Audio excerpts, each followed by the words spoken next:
Hey guys, welcome back to our channel. In this video, I'm going to show you how can you see your own notification on Instagram.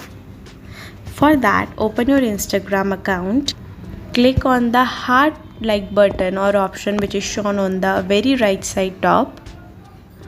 And here you can see all your notification like yesterday, 7 days, 30 days.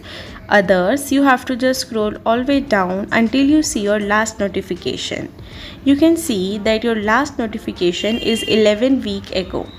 To see more older notification, you can go to your Gmail and search there for that particular notification, like your post and what you have done at that time.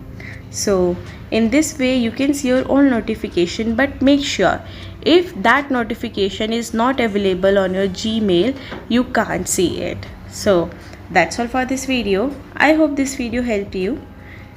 If you have any question regarding this whole process, please let me know in the comment box. Thank you.